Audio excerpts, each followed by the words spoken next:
Economía, finanzas, inversiones, actualidad financiera. Esto es The Visionary. Muchas gracias por estar aquí. Gracias por acompañarnos otra vez en uno de nuestros eventos. Para los que ya son clientes, que veo muchas caras conocidas, la mayoría de ustedes ya son clientes, hay algunos que están por ser clientes, pues darles la bienvenida otra vez. La plática la tenemos dividida en tres partes, yo les diría. En la primera parte vamos a hablar un poco del entorno económico mundial, qué está pasando en el mundo, cuáles son los factores que agregan volatilidad a los mercados, qué factores están haciendo que el tipo de cambio se mueva, qué factores están haciendo que la inflación, etcétera. Vamos a tocar un poco el entorno macro.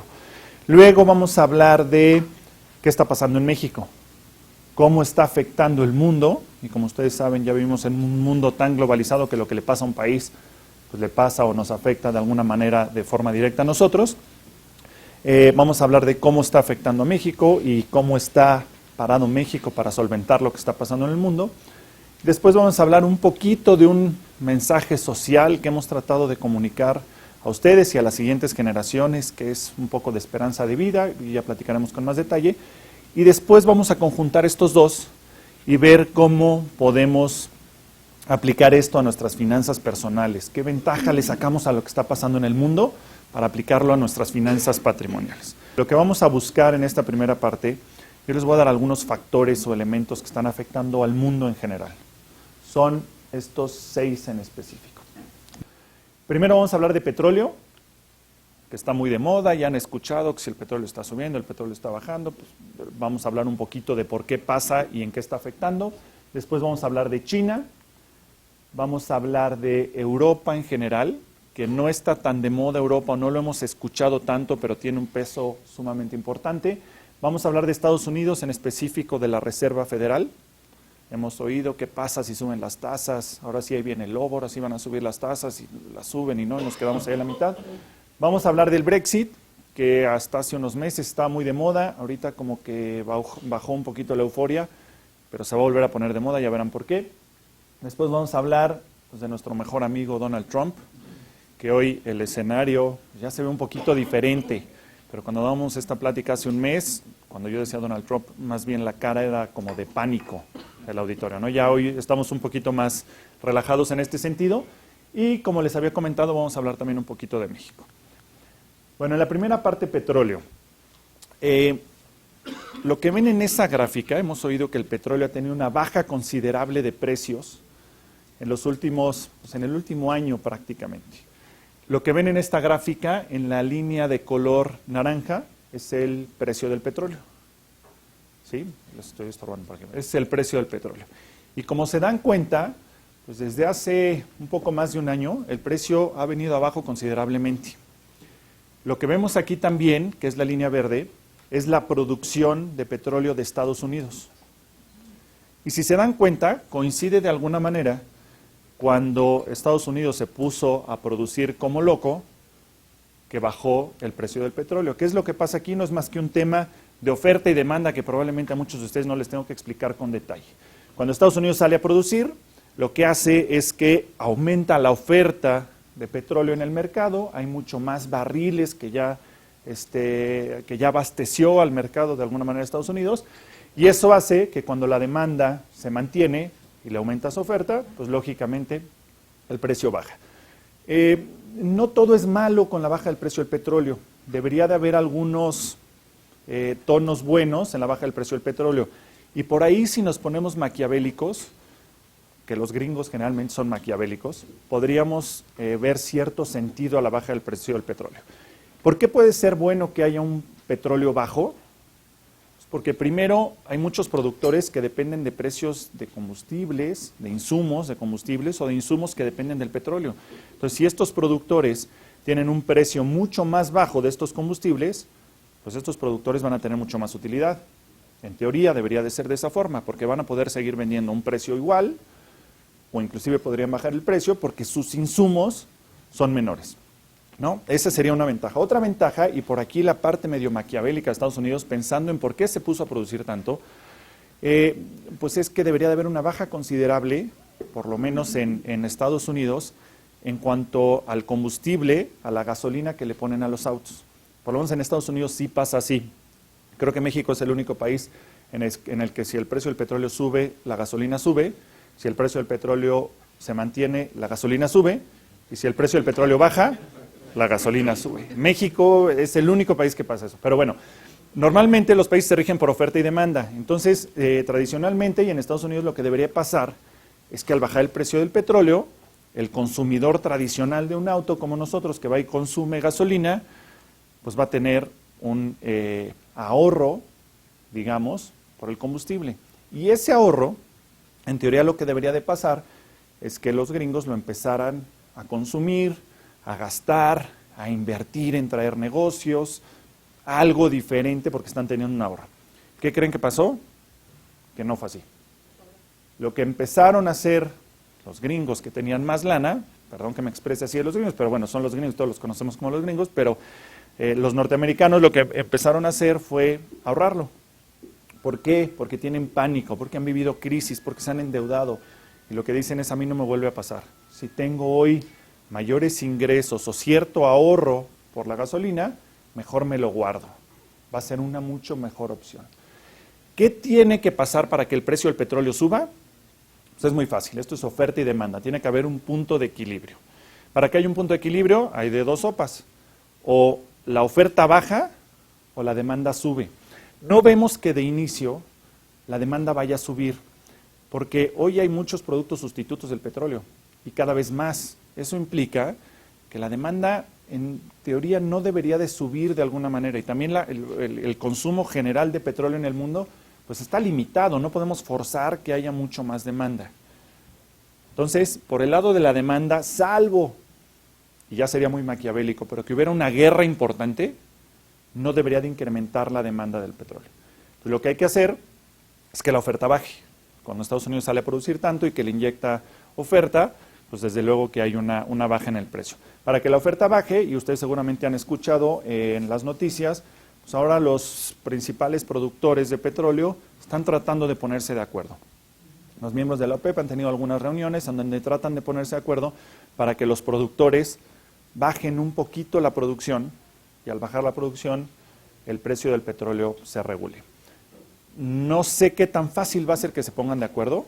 Nosotros creemos que en el mediano plazo deberían de ponerse de acuerdo porque a todos les conviene vender más caro y más porque hay cada vez más productos sustitutos, entonces les convendría.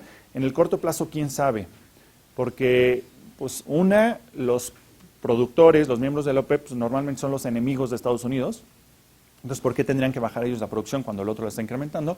Y la otra es que hay algunos miembros, como por ejemplo Irán, que le acaban de levantar ciertas sanciones para producir petróleo y ya le dicen, ya puedes volver a producir petróleo. Y cuando le dicen, ya puedes volver a producir petróleo, pues no, espérate, queremos que bajes la producción. Entonces, probablemente en los siguientes 2-3 meses no vamos a ver que se pongan de acuerdo, pero si se han dado cuenta ya el mercado de alguna manera se ha ido calentando, llamémosle, creyendo que en el mediano plazo deberían de ponerse de acuerdo, porque al final a todos les conviene y al final el petróleo todavía sigue siendo un bien necesario para este mundo, con más sustitutos, pero cada vez un bien necesario. Bueno, eso fue petróleo. Bueno, vamos a hablar del segundo tema, que es China. Pues China está muy lejos y a nosotros en qué nos afecta, ¿no? Yo les decía hace un ratito que el mundo, pues cada vez ya podemos hablar del mundo como un todo. Antes lo que pasaba en Grecia, lo que pasaba en Arabia, no nos afectaba. Lo que pasaba en China, pues qué tanto nos podría afectar, ¿no? Bueno, China está en una clara desaceleración, que seguramente muchos de ustedes también han escuchado. China llegó a crecer a niveles del 14% anual, que es un dato muy alto, y más para la segunda economía más grande del mundo. Cuando la segunda economía, la más importante del mundo, crece a niveles del 14%, pues todos decíamos, la tendencia es que China sea la potencia o el primer país más importante en términos económicos por su ritmo de crecimiento. Bueno, en 2015 creció alrededor del 6% y 2016 va a estar más o menos en esos niveles. Mientras que veníamos de 14, pues hoy está creciendo a niveles del 6%, y una desaceleración natural del país. Ahora, ¿En qué nos afecta? Yo creo que esta gráfica, si la alcanzan a ver, todos es muy clara, y si no, más o menos se las platico. Lo que nos dice esta gráfica, en las líneas de color naranja, son las exportaciones de China hacia qué zonas del mundo van. Y en las líneas de color azul o morado, son las importaciones de China de dónde vienen. Entonces, por ejemplo, el 24% de lo que exporta China es para Norteamérica. Aquí lo ven. El 5% es para Sudamérica, el 43% es en Asia. Y luego de lo que importa, de las importaciones de China, pues el 10% viene de Norteamérica, ya no veo aquí el porcentaje, el 56% proviene de Asia. Entonces vean la mezcla y lo que dependemos unos de otros y más de países tan relevantes como este. Y aquí hay un ejemplo muy claro que les va a ayudar a entender mucho más y para los que tienen negocio les va a quedar probablemente mucho más claro. Hace, no me acuerdo si son 3 o 4 reportes de Apple, la empresa productora de estos iPhones, etcétera, salió muy mal en ventas y sus acciones cayeron.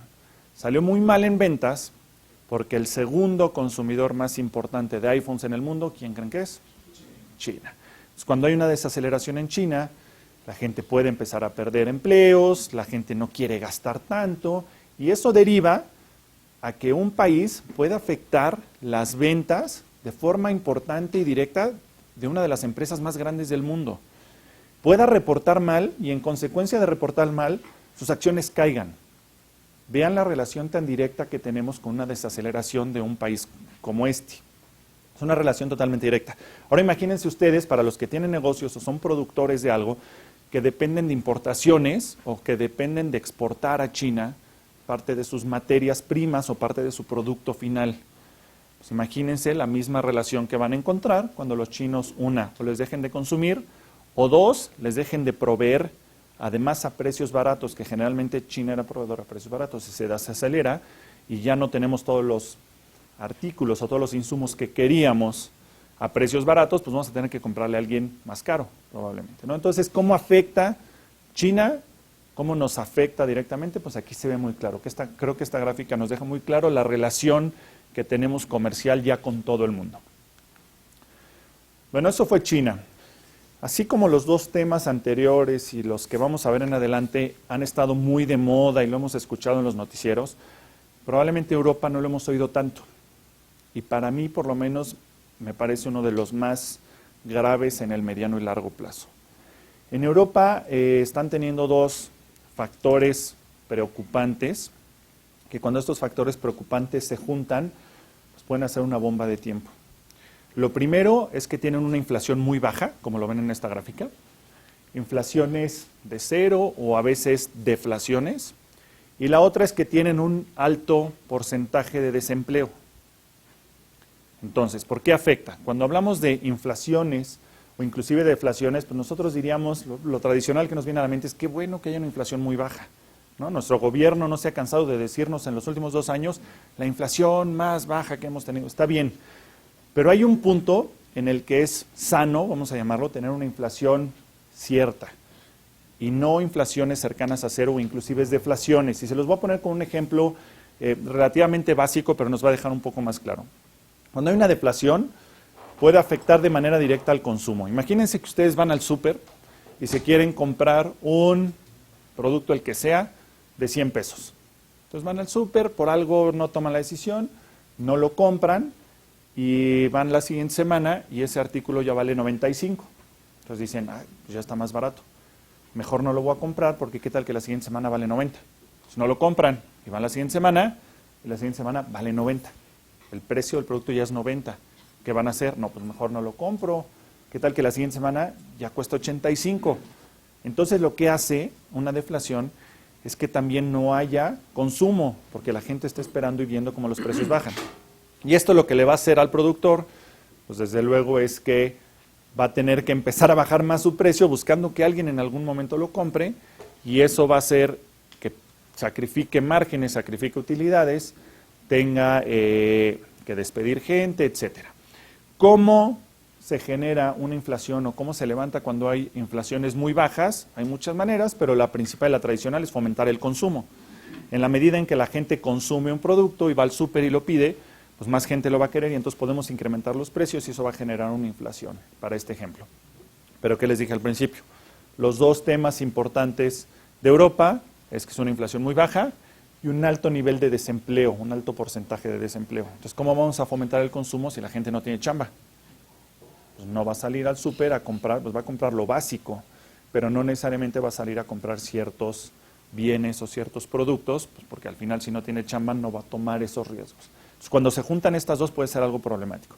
Y en Europa se está dando un factor que por lo menos yo todavía no alcanzo a entender bien, ahorita se los voy a platicar, y si alguno de ustedes lo entiende, ojalá me lo explique, porque yo todavía no lo entiendo bien.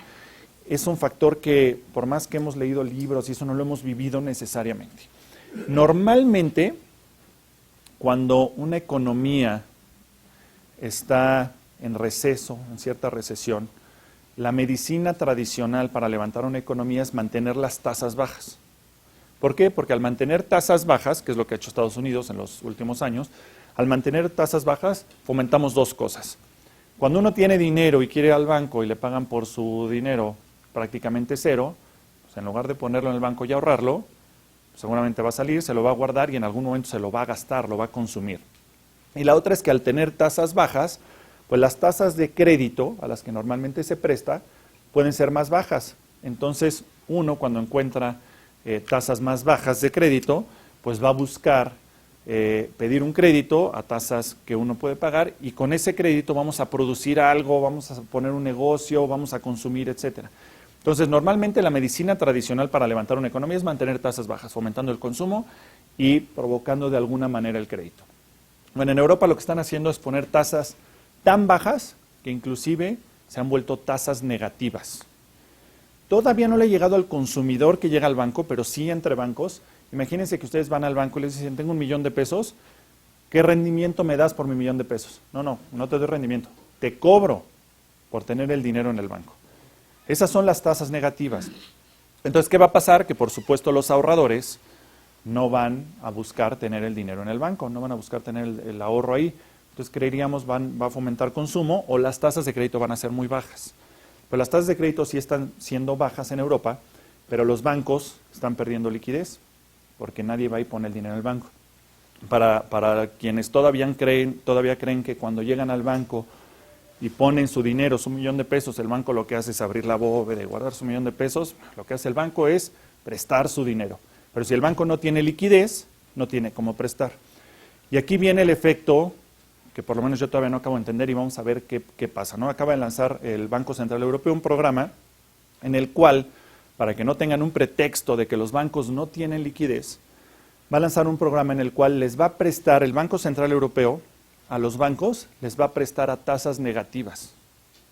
¿Quién no quiere un crédito en el cual les dan un crédito y además les pagan por tener un crédito? ¿Ven lo complejo que se vuelve esto y lo difícil inclusive de hasta explicarlo? Pues es lo que puede pasar en Europa y lo que en una de esas va a pasar, bueno, de hecho el programa ya lo lanzaron porque el Banco Central Europeo dice, para que no tengas pretexto de que no tienes liquidez para no prestar, te presto con tasas negativas, para que entonces tú pagues rendimientos negativos, es un efecto rarísimo. Y eso nos habla de que ahorita no oímos y no escuchamos tanto el problema de Europa, pero en un año quién sabe. Estas son unas alertas claras que nos dejan ver que están teniendo que tomar medidas porque la situación no está fácil. Por eso es que yo les decía, Europa es de los factores, el que menos ha sonado todavía. Esperemos que no sea el caso, pero nos podemos llevar una sorpresa con Europa por estos factores que yo les platicaba. Bueno, vamos a hablar de la Reserva Federal, Estados Unidos. Este sí lo han escuchado más, casi cada mes escuchamos en el radio que ahora sí va a hablar Janet Yellen y va a decir si va a subir la tasa o no, y qué va a pasar si suben la tasa, y todos los medios se han volteado porque van a subir las tasas. ¿Y esto en qué nos afecta? Pues que suban la tasa en Estados Unidos, ¿a mí qué? ¿No? Nos podría dar exactamente igual, pero ha tenido un auge importante. ¿Qué es lo que pasa cuando suben la tasa? Ya lo platicábamos hace rato, perdón, y como ven en esta gráfica, Estados Unidos ha mantenido tasas bajas durante muchos años, desde la última crisis, buscando esa medicina de la que platicábamos para reactivar la economía. Entonces, cuando Estados Unidos ha mantenido tasas tan bajas, lo que nos está diciendo es que el paciente sigue enfermo y están buscando provocar consumo, generar consumo y generar créditos bajos. Cuando sale Janet Yellen o cuando salen los miembros de la Reserva Federal y comentan que es el momento de subir tasas, ¿qué nos están diciendo? Que la economía de Estados Unidos se está recuperando, ¿no? Si la economía de Estados Unidos se está recuperando, ¿qué creen que le pasa a los inversionistas en el mundo? Inversionistas de negocios o inversionistas como ustedes que tienen su dinero en ciertos lugares. ¿Qué creen que les pasa? Pues si es una economía que es la número 1 del mundo y está en plena recuperación económica, yo quiero estar ahí. Y si yo quiero estar ahí, para yo poder estar en esa economía, tengo que demandar quien necesito dólares. Demando dólares y al demandar dólares, el precio del dólar sube, que eso es lo que hemos visto en los últimos, pues en el último año principalmente. Hay otro efecto que lo vamos a platicar al final. Es lo que está pasando en Estados Unidos. Por eso es que cada que escuchan que la tasa va a subir, pues los medios, la gente que sabe de finanzas, de economía en general, están muy alertas a esto. Otro efecto que puede tener es que las bolsas caigan si hay una subida abrupta, vamos a llamarlo, si no es controlada. ¿Por qué? Pues porque hoy en Estados Unidos o en México, cuando tienen ustedes rendimientos en Estados Unidos que les pagan el 0.50 por tener su dinero ahí, en México que les pagan, ahorita ya sube un poquito, pero mucho tiempo estuvimos al 3,5, etcétera, pues buscan alternativas de inversión que les generen un mejor rendimiento, ¿no? Y esas alternativas de inversión tradicionalmente son las bolsas. Cuando Estados Unidos empieza a mejorar el premio por invertir en Estados Unidos y mejore la tasa, pues algunos buscarán estar en instrumentos, entre comillas, más conservadores, en un país que es el número 1 del mundo, y entonces podría salir gente a vender barato en las bolsas y otros a aprovechar el momento y comprar barato, etcétera. Entonces eso puede tener un efecto en las bolsas. ¿De qué va a depender de que el tipo de cambio no se nos siga yendo a las nubes, por lo menos por temas de la Reserva Federal? ¿Y de qué va a depender de que no se nos siga yendo el tipo de cambio y que las bolsas no caigan? Del ritmo con el que la Reserva Federal vaya subiendo e incrementando las tasas. Del ritmo y también de la comunicación. En nuestra forma de ver, creemos que han tenido una mala comunicación en general. Hay varios miembros de la Reserva Federal que un día los entrevistan y dicen, yo creo que ya es momento de subir las tasas. Y entonces todo el mercado empieza a comprar dólares, las bolsas se caen un poquito, porque alguien dijo que ya es momento. Y luego llega Janet Yellen y dicen que creen que todavía no es momento de subir las tasas. Y entonces ahí vamos de regreso. Y luego habla otro miembro, yo creo que ya es momento, y ahí vamos.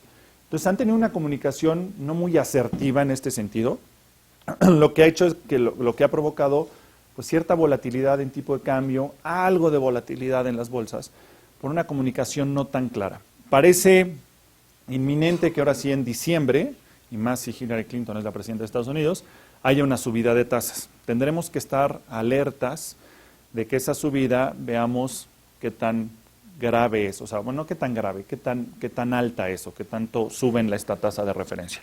Si la subieran medio punto o más, pues por supuesto que va a agregar volatilidad porque el premio de estar invertido en Estados Unidos, lo que platicábamos, va a ser mucho más alto.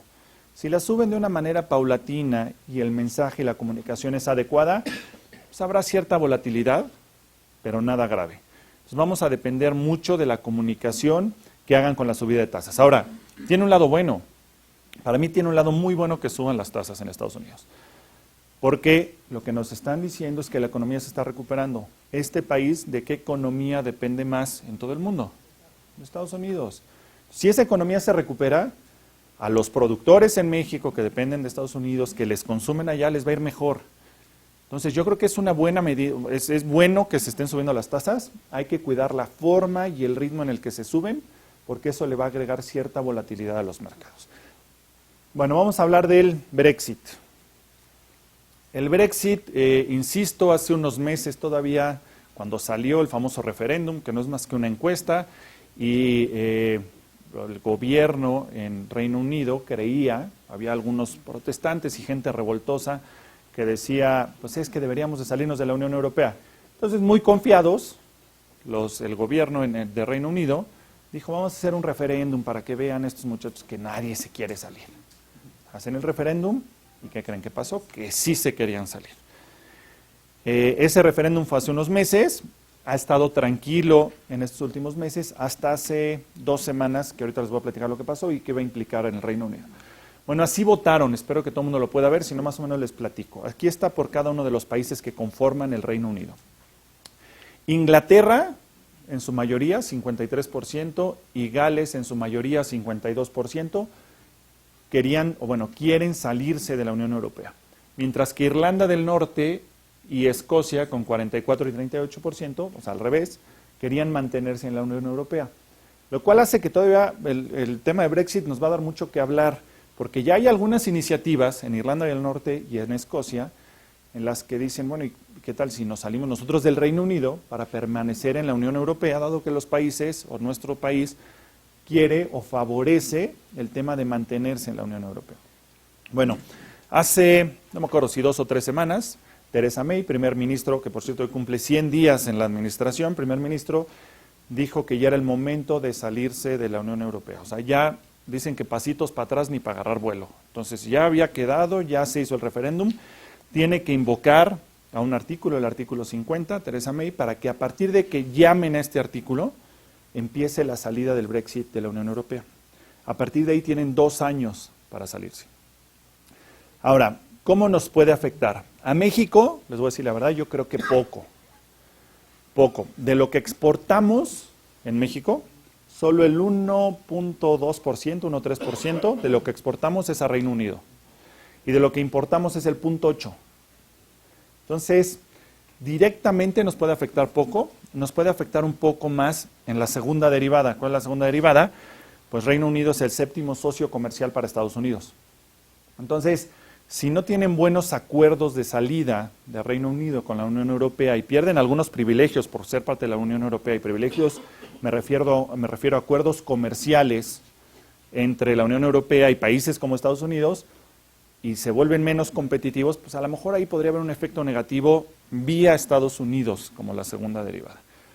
Creemos que va a ser poco, por no ser un socio comercial tan importante. Desde luego que si lo hacen la salida de una forma no estructurada, al aventón, y se salen sin un plan adecuado y sin tener buenos acuerdos comerciales con la Unión Europea y los beneficios que tenían con la Unión Europea con otros, pues va a agregar volatilidad en general en el mundo.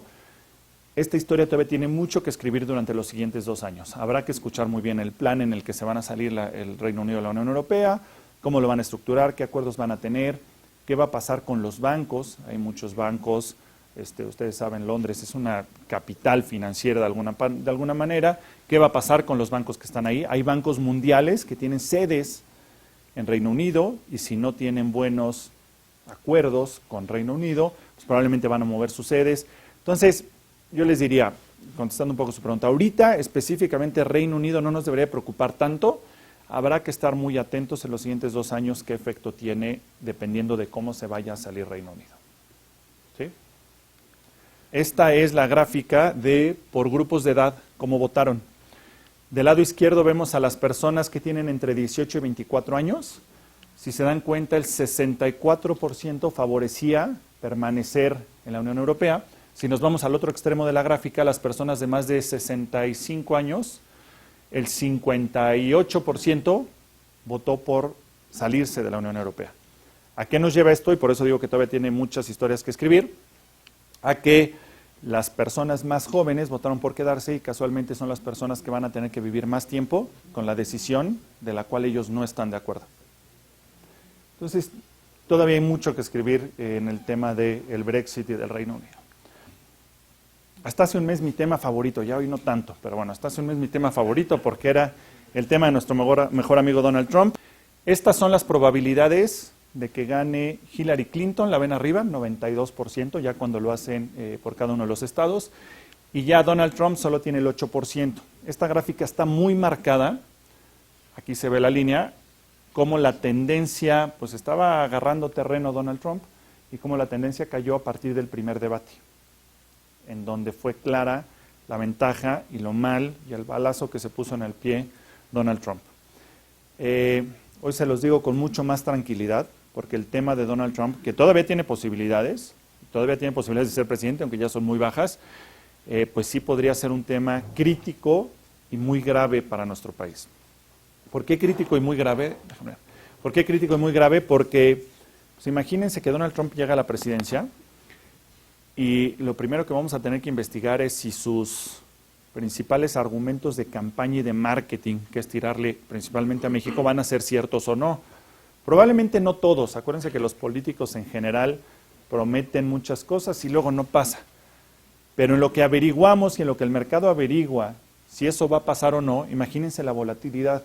Imagínense la gente que tenía negocios en México y cree que ya no va a haber acuerdos comerciales, pues va a salir corriendo. Va a salir corriendo porque voy a tener un muro, que por cierto el muro físico es lo menos importante. El chiste es los muros que va a construir o que construiría Donald Trump si está en la presidencia, los muros comerciales con el mundo en general, pero sobre todo con la parte sur de Estados Unidos, principalmente con México. Entonces, en lo que averiguamos si queda Donald Trump, si es cierto o no todo lo que está diciendo, la volatilidad en los mercados con tipo de cambio principalmente, veríamos el tipo de cambio, no sé, les voy a inventar 25 o 30 pesos por dólar, no sé, altísimo, y la volatilidad en los mercados, habría una salida de flujos impresionante de México a Estados Unidos, sería terrible para la economía mexicana, por lo menos en los primeros 12 o 18 meses, en lo que vemos si es cierto o no lo que está diciendo. La buena noticia, pues es esta gráfica. Ahora, yo les platicaba hace rato del tipo de cambio y el efecto que ha tenido la Reserva Federal sobre esto, ¿no? El efecto que ha tenido, el que suban las tasas, etc. Si la Reserva Federal sube las tasas, las sube para todo el mundo. Entonces, nuestro tipo de cambio, nuestra moneda, se debería depreciar de una manera similar a las otras monedas. Si bien no igual, porque tenemos más dependencia, etcétera, se debería de depreciar de una manera similar. Esto es lo que ha pasado. Aquí está en un cuadrito el retorno por divisa del peso mexicano. Somos, en lo que va del año, somos la segunda peor moneda de las monedas emergentes. Y de hecho, después de la decisión de Banxico de subir la tasa para buscar emparejarse con Estados Unidos, somos la peor moneda. Pero aparte la peor moneda, por mucho. Los países que ven aquí en negativos traen pues 0.38, la depreciación 1, 2.79, mientras que México pues, trae 9%.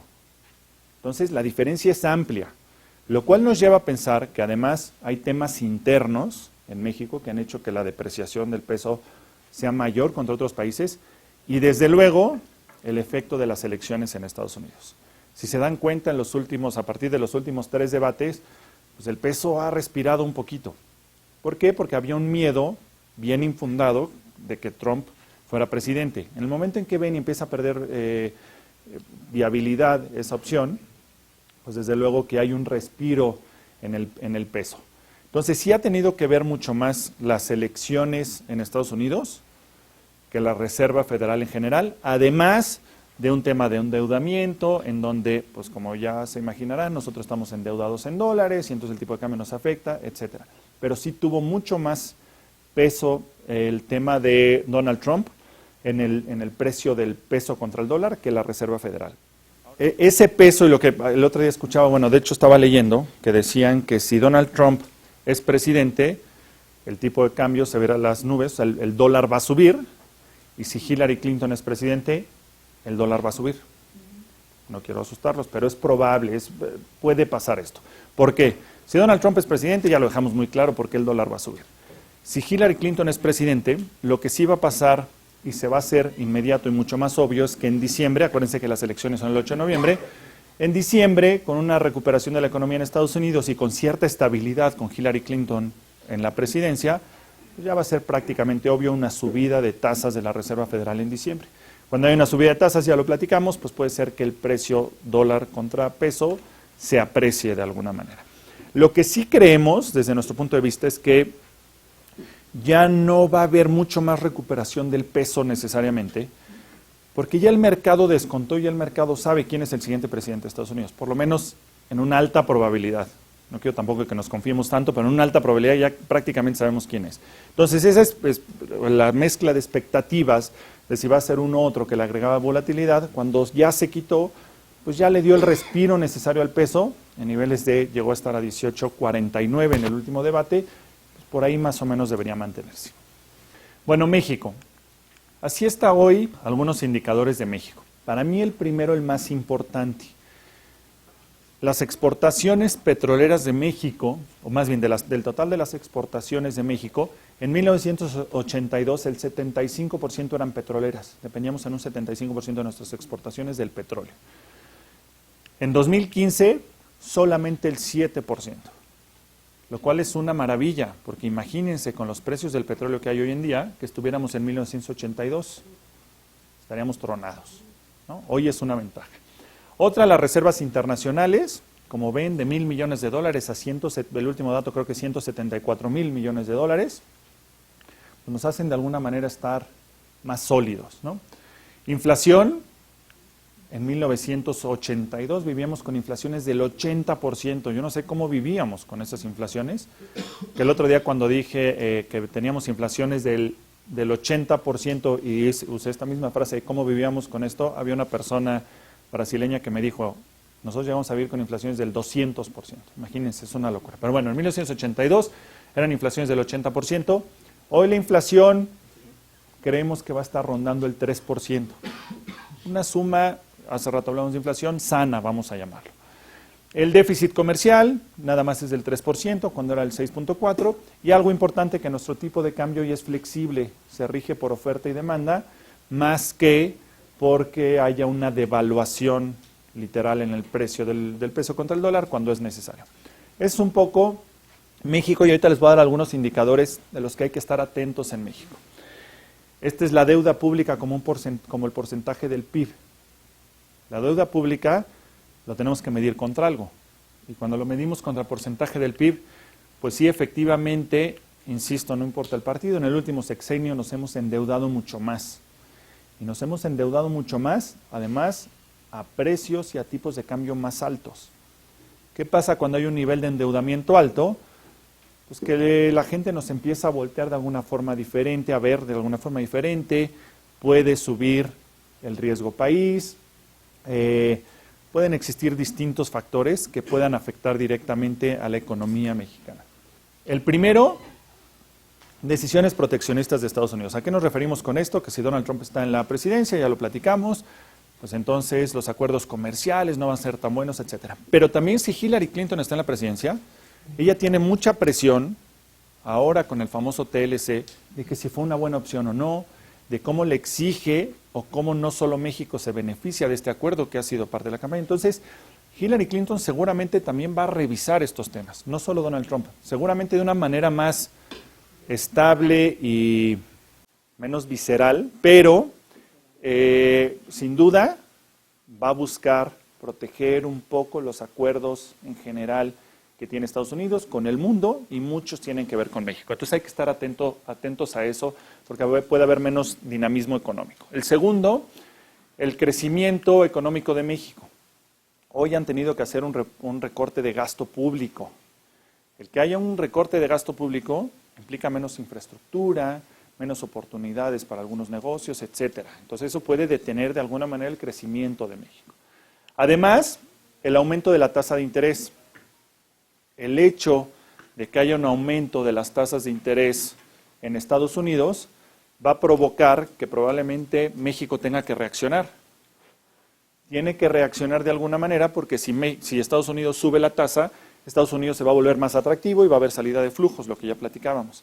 Entonces México tiene que reaccionar para que México sea más atractivo, dé un mejor premio al ser un país menos estable o al ser una economía menos grande como lo es Estados Unidos.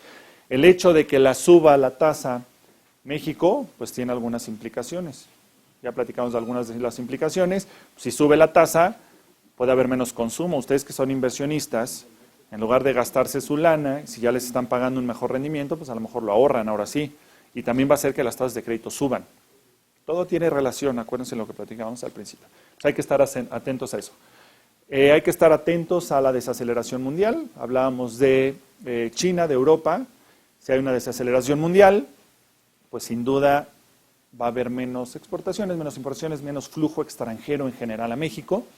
Hay que estar atentos a la inflación qué va a pasar y qué va a pasar con el tipo de cambio. Y el quinto que yo quería llegar, y es bien importante, e insisto, pasa con Europa, todavía no lo hemos escuchado tanto, el tema de Pemex. Pemex tiene un tema grave, una situación grave. Ustedes han escuchado seguramente que México tomó una cobertura para que los precios del petróleo tuvieran un piso. Una cobertura no es más que hacerlo a través de un derivado, en donde México garantiza que no importa cómo esté el precio del petróleo, no importa si se va de $10 por barril, México siempre lo va a poder vender a, creo que es $43 por barril, $45 por barril. Entonces, México tiene esa cobertura, entonces asegura de alguna manera los ingresos. ¿Pero qué creen? Pemex no la tiene. Entonces, Pemex vende sus barriles de petróleo al precio en que esté el petróleo. Pero además Pemex ha bajado su nivel de producción, produce menos, a precios menores, implica menos ingresos, y cada año gasta más Pemex. No sé exactamente por qué. Entonces no les voy a decir nada nuevo, pero cuando ustedes tienen menos ingresos y gastan más, pues vamos derechito a algo, ¿no? Todavía en 2014 Pemex tuvo utilidades, en 2015 ya no tuvo utilidades, tuvo pérdidas, y 2016 el panorama se ve igual. Entonces, tiene que haber una reestructura importante en Pemex. ¿Por qué? ¿Qué va a implicar? Si siguen gastando igual, ya no sé si es en bonos, en gente que mantiene, no sé exactamente y no me voy a meter eso, siguen gastando igual con ese nivel de ingresos, van a tronar en algún momento, y más si los precios del petróleo siguen bajando. Pero lo importante aquí es que México como país va a tener que ponerse atrás de Pemex a tomar una postura.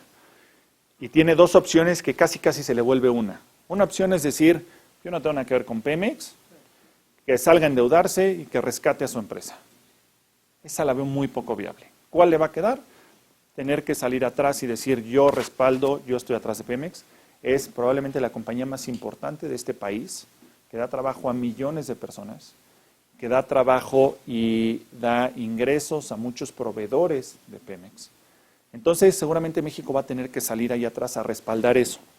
Si México sale a respaldar esta parte, pues la forma en la que nos van a ver los extranjeros puede hacer que nos vean como de alguna manera inestables. Tan es así que recientemente, hace más o menos 3 semanas, salió una de las calificadoras principales, me parece que era Moody's, creo que era, no me acuerdo cuál era de las calificadoras, a decir que van a revisar la calificación de México a la baja. Si bajan la calificación de México, pues entonces no se vuelve tan atractivo el país, hay un riesgo país más importante y entonces no hay flujos y se vuelve una cadenita. Hay que estar muy atentos a lo que va a pasar con Pemex en los siguientes meses. Todavía no está sonando tanto, pero sin duda tiene que haber una reestructura importante. Un poco nuestras perspectivas para el siguiente año, sobre todo vamos a ver la parte de 2017. Lo que ven en color naranja, que espero que todo el mundo lo vea, es la encuesta de Banxico, lo que los bancos opinan de cuáles son las perspectivas, y lo que ven en blanco son nuestras perspectivas y lo que nosotros vemos para 2017. Banxico ve un crecimiento del PIB del 2.36, nosotros más bien vamos como por el 2.10, en línea un poquito más abajo. Inflación, Banxico la ve en 3.45, nosotros la vemos en 3.40, Banxico me refiero a la encuesta, no en general el Banco de México. Tipo de cambio, Banxico lo ve un poco más alto que nosotros creemos que sí todavía puede tener un respiro por la parte de elecciones, etcétera, en 2017 que se suavice un poco. La tasa objetivo de referencia en México, nosotros la vemos que llegue a finales de año como al 5.50, eso implicaría 1 o 2 subidas de tasa el siguiente año, y la tasa de la Reserva Federal la vemos que llegue en 2017 hasta el 1%, implicaría 2 subidas más en 2017.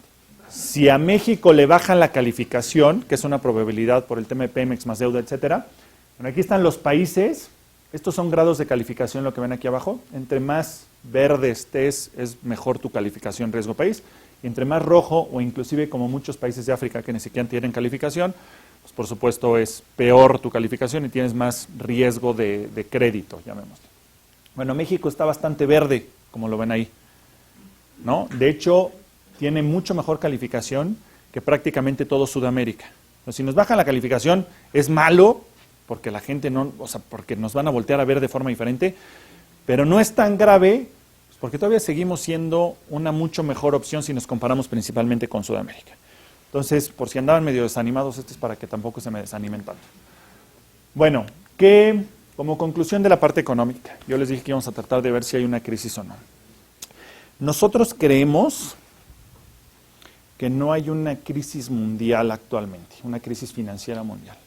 Creemos que hay una mezcla de expectativas muy amplia, muy grande, en donde la mezcla de expectativas, ya lo vimos, de repente en China creemos que va a pasar algo, nos afecta en México. De repente creemos que Trump va a ser presidente, nos afecta en México. De repente vemos que Brexit nos afecta en México. Entonces esa mezcla de expectativas y esa globalización en la que vivimos ha hecho que esto por momentos parezca una crisis financiera, pero no vemos que estemos en una crisis financiera. En México en específico, sí percibimos dos crisis, vamos a llamarle.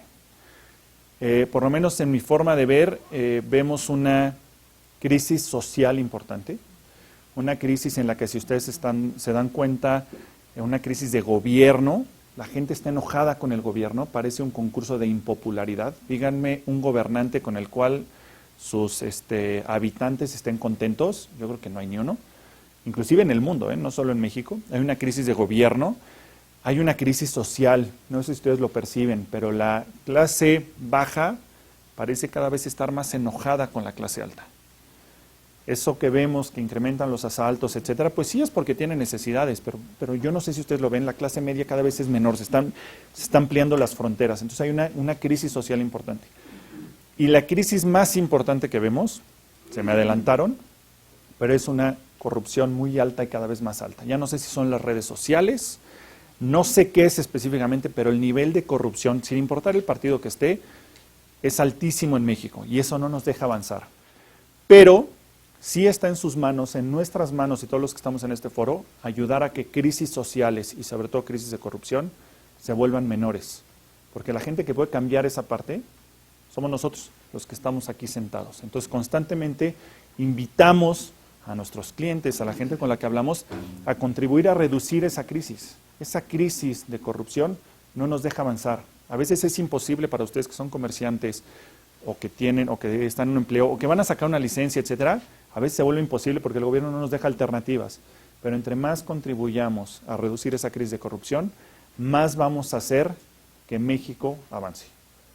¿Sí? Bueno, entrando al tema de, les estaba comentando que buscamos transmitir esta parte que son 3 o 4 láminas para ustedes, aunque en el auditorio veo pura gente joven, pero si no es para ustedes, para que lo transmitan a las siguientes generaciones. Hay un tema importante de ahorro e inversión. En esta gráfica, lo que vemos en 1950, tenemos una esperanza de vida al nacer de 51 años. Está calculado, en 2015 es de 74 años, por ahí. Está calculado que para 2050 la esperanza de vida al nacer sea de 81 años en México. Para ustedes que tienen acceso a servicios de salud más parecidos a los de Estados Unidos que los de México, pues la esperanza de vida al nacer para 2050 va a ser como de 84, 85 años. Les voy a decir por qué es importante esto. Esta es la pirámide poblacional actual, bueno, en 2015. Del lado izquierdo ven hombres, del lado derecho ven mujeres, en donde vemos literalmente una pirámide. La parte, la base de la pirámide, la parte amplia de la pirámide está entre la gente que tiene entre 10 y 30 años, más o menos. Es 2015. Para 2050 se va a ver así, la parte que pusimos aquí arriba, en donde ya la pirámide más bien se vuelve un rombo, en donde la principal o la parte amplia de este rombo ahora va a estar contenida entre la gente que tiene entre 50 y 65 años. No estamos, en los próximos años nos vamos a volver un país viejo, como le ha pasado a muchos países en Europa.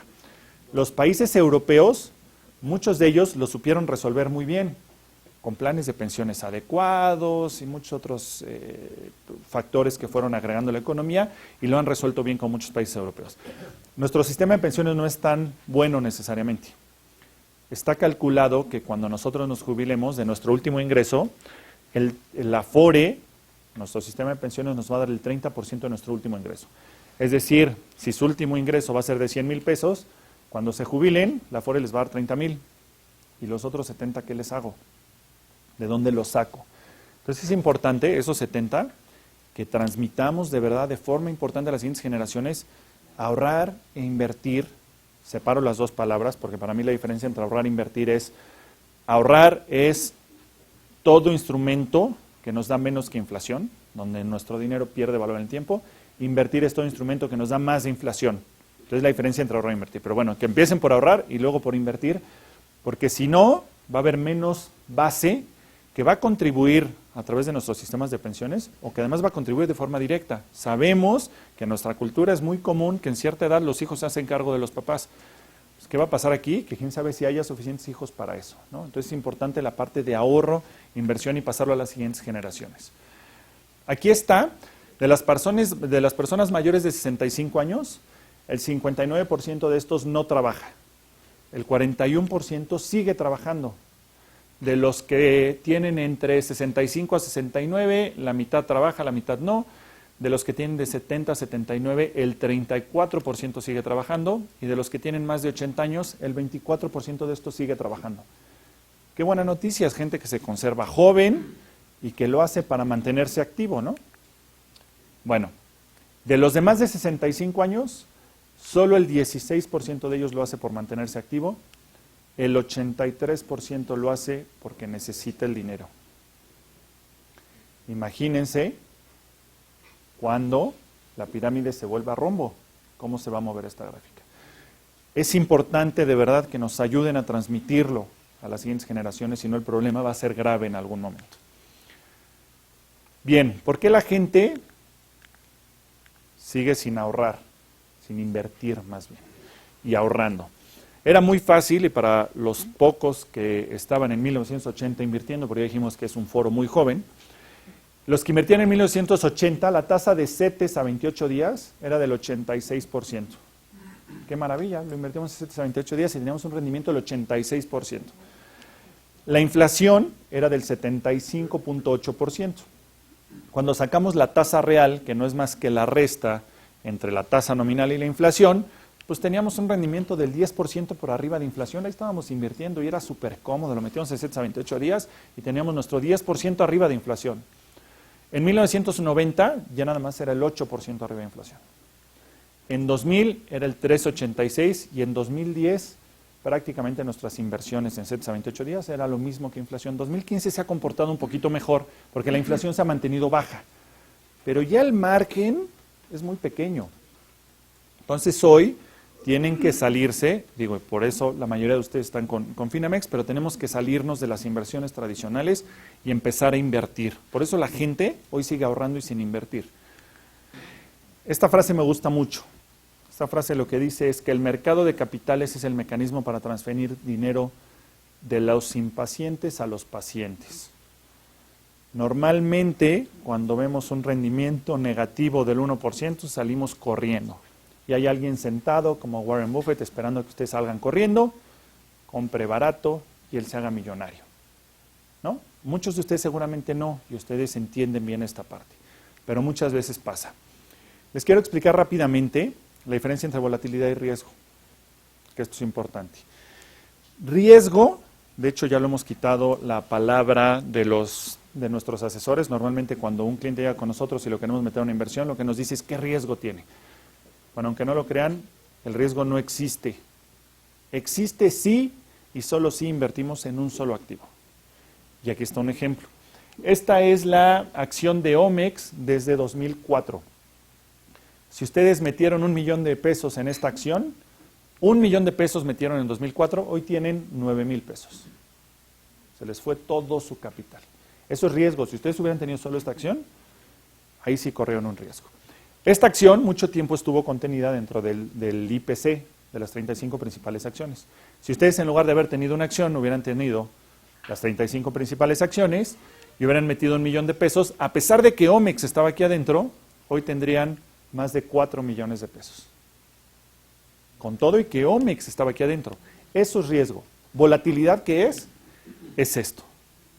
Sí, hay momentos en los que los mercados nos van a pagar mal, pero eso es volatilidad. El riesgo no existe, el riesgo solo van a tener si invierten en un solo activo. Y me refiero a un solo activo, puede ser Omex, o puede ser que compren una sola casa, o puede ser que todo su dinero se lo metan a su propio negocio.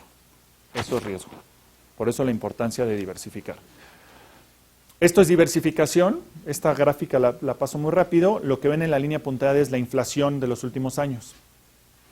Si se dan cuenta, CETES a 28 días se ha mantenido prácticamente igual que inflación, pagaré a 28 días se ha mantenido muy por debajo de inflación, Los dólares, el haber estado invertido en dólares, el billete verde tal cual, con todo y el último año, está prácticamente igual que inflación. Hay muchos clientes que nos dicen, qué buena inversión haber estado invertido en dólares este año, pero los años anteriores y cuando lo vemos a toro pasado, la verdad es que no ha sido tan buena inversión. Vemos el Standard & Poor's, que ha sido mucho mejor inversión, y haber estado invertido en la bolsa en México, en donde ustedes si hubieran invertido $1,000,000, en este plazo hoy tendrían 7 millones de pesos. Para que veamos la diferencia, en estos dos ustedes están invirtiendo, en los otros están invirtiendo, pero en muchos de ellos están ahorrando. Creo que en general todos deberíamos de tener 3 objetivos de inversión. Y espero que hoy su dinero esté catalogado de esa forma y si no es un muy buen momento para hacerlo. El primero, un objetivo de previsión, yo le llamo. Emergencias. Los 100,000 o los 200,000 pesos que puedo necesitar ante una eventualidad. Generalmente tienen que ver más con las cuestiones médicas. Ese es el primero y nuestro dinero debería estar catalogado así. El dinero que tienen aquí y el que tienen en otros lados. El segundo es un objetivo de proyectos. Casi todos ustedes tienen un proyecto en mente. Ese proyecto en mente lo tenemos, pero no siempre nos ponemos a invertir para alcanzarlo. Y créanme que por tener el proyecto en mente, o sea, por ósmosis no se va a dar. Hay que sentarnos y planear para esto. Un proyecto puede ser desde una señora que quiere remodelar su casa, un abuelo que quiere llevar a sus hijos de viaje, alguien que quiere poner un negocio, las universidades de los hijos, etc. Todos, o por lo menos la mayoría de ustedes, espero que cuando se lo estoy diciendo hayan pensado ya en su proyecto. Lo importante es que invirtamos de esta forma. Y por último, el que yo le llamo el más importante, el de retiro. Y aquí tuvimos una plática hace ya como un año con un cliente en el que nos decía que se acababa de ir de vacaciones. Se fue de vacaciones a Europa 3 semanas. Entonces me estaba contando que un año antes se puso a planear esas vacaciones para irse tres semanas a Europa. Entonces yo les preguntaría a ustedes, si esta persona para irse 3 semanas a Europa planeó un año antes, ¿cuánto tiempo antes deberían de planear las vacaciones más largas de su vida? Las vacaciones más largas de su vida van a ser después de los 65 años, en donde ya nos quedó claro que vamos a vivir pues 20 años más. Y las mujeres peor, porque esas viven más. Entonces, hay que pensar en cuánto tiempo antes deberíamos de planear las vacaciones más largas de nuestra vida. Entonces, es importante que tratemos de catalogar nuestro dinero integral, lo que tienen aquí, que espero que sea el 100%, y si no, lo que tienen en otros lados, pero de forma integral hay que catalogarlo de esta forma. De acuerdo a estos 3 objetivos, no se vayan con la finta. Este es un general, una persona de entre 40 y 45 años, cómo debería de estar invertido pensando en previsión, proyectos y retiro. Insisto, cada uno de ustedes es diferente y tendríamos que analizar cada uno de los casos. Estamos calculando que en el corto plazo debería de haber solo entre el 5 y el 10% de su patrimonio. ¿Por qué? Porque en el corto plazo los rendimientos no son tan buenos y entonces nos podemos quedar en ahorrar o tener rendimientos similares a la inflación. Para los objetivos de proyecto de mediano plazo, deberían de tener ustedes un rango de entre el 35 y el 45%. Aquí lo pusimos al 40%. Y para el largo plazo debería estar invertido pues entre el 50 por lo menos y el 60% de nuestro patrimonio. Y debería estar en instrumentos acorde a esto, en instrumentos de largo plazo. Hicimos ven diferentes colores porque pusimos nuestras inversiones en nuestras carteras dependiendo de si es corto, mediano o largo plazo. Este portafolio con estas carteras hubiera dado un rendimiento en los últimos 12 meses del 11.7%, invirtiendo el 60% en instrumentos de largo plazo, porque sabemos que es de largo plazo, porque no vamos a salir corriendo. Y aquí voy a hacer un paréntesis. A veces había un foro, de hecho creo que fue la semana pasada, en donde les pregunté que quiénes del auditorio tenían centenarios. Aquí les preguntaría, pero seguramente son muchos y no nos digan cuántos porque nos van a impresionar, pero tienen muchos centenarios. Pero bueno, algunos levantaron la mano. Y había una señora en particular, grande, que decía, yo tengo mis centenarios guardados desde hace 40 años. Bueno, pues el oro, quitando este año, en los últimos 4 años, el oro ha perdido casi el 40% de su valor. Y entonces le pregunté a la señora, 40%, ¿y por qué no salió corriendo a venderlo? ¿Por qué no salió corriendo a venderlo? ¿Por qué lo guarda? Porque no sé qué pasa, que lo vemos físico y no salimos corriendo a venderlo cuando está perdiendo el 40% de su valor. Cuando alguna de sus inversiones, que seguramente les ha pasado, y es normal, pierde el 2 o el 3%, primero quieren matar al asesor, Y segundo, quieren salir corriendo porque creen que en otro lado va a estar más seguro. El dinero de largo plazo, sí, se los garantizo, va a tener meses de minusvalía. Mucho menos que plusvalía. Pero ese es el dinero de largo plazo y así debería de estar invertido. No es malo porque entendemos esa volatilidad. Bueno, esto hubiera dado ese rendimiento. Les voy a platicar ahora cómo está invertido México. Sacamos una estadística en donde juntamos todas las inversiones, o sea, los que tienen inversiones en el país o algún instrumento financiero, si están invertidos en corto, mediano o largo plazo. Bueno, México, el 86% de la población que tiene un instrumento financiero está invertido a corto plazo. De hecho, de este 86%, más de la mitad lo tiene cash en su cuenta pagomático, en su débito, lo tiene parado en una chequera. Más de la mitad de ese 86%. Para mediano plazo, nosotros decíamos que el 40%, México invierte el 11% en mediano plazo. Y para el retiro, que nosotros debe de ser el 50, 60 o más porcentaje, México solo tiene el 3%. Espero que no sea su caso. Habría que analizarlo cada uno de los casos. Pero así invierte México. Y la otra, y se los voy a compartir con mucha confianza, ¿cómo invierte Finamex? Cuando me refiero a Finamex, sacamos las inversiones de todos nuestros inversionistas hoy en Finamex. Hicimos un ejercicio similar con México. Si fuera un solo inversionista Finamex, ¿cómo estamos invertidos? Pues de corto plazo, nosotros decimos que debe estar el 10%. Finamex invierte el 37%. Todos ustedes en los grandes promedios están el 37% en corto plazo. El mediano plazo está el 43% y a largo plazo, en instrumentos de largo plazo, solo está invertido el 20%. Espero que estén haciendo cuentas en su cabeza y vean, si les hiciéramos su PAI, cómo están. Bueno, México, invertido de esta forma, ha tenido un rendimiento del 1.75%. La inflación de los últimos 8 años ha sido el 3.47. Imagínense cuánto están por debajo de inflación. Están perdiendo dinero. Finamex al 6.56 y nuestra mezcla ideal debería darles rendimientos del 10%, etc. Pero no importa tanto el rendimiento, lo importante es que ustedes cataloguen sus inversiones de acuerdo a esto. Muchos de ustedes ya conocen Finamex y las ventajas de Finamex. Esto es, si se acuerdan, la gráfica que presenté donde venía la línea punteada de inflación y cuál ha pagado más y cuál ha pagado menos, y ahí veíamos las volatilidades. Nos robamos esa gráfica y lo tradujimos a nuestras carteras. Nuestras carteras, lo importante es para que vean la importancia de diversificar y cómo reducimos riesgos diversificando, lo que llamábamos riesgo, ¿no? En este caso reducimos volatilidades. Estas son nuestras carteras más líquidas. Aquí están sus rendimientos, más líquidas me refiero a menos volátiles. Si se dan cuenta, pues la volatilidad aquí es prácticamente cero. No vemos subidas y bajadas importantes. Estas son nuestras carteras más volátiles. Aquí sí hay momentos de plusvalía y de minusvalía, ¿no? Como lo vemos aquí.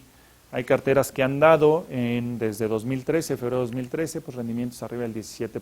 Y aquí normalmente, cuando se lo platico a mis clientes, lo que me dicen es, pues me hubieras puesto en esa cartera, la del 17%. Pues sí, si yo supiera que es la cartera que va a pagar más, probablemente no estaría platicando aquí, yo estaría diciendo frases como Warren Buffett, sería yo millonario, pero no es el caso. Porque no tenemos la bolita mágica.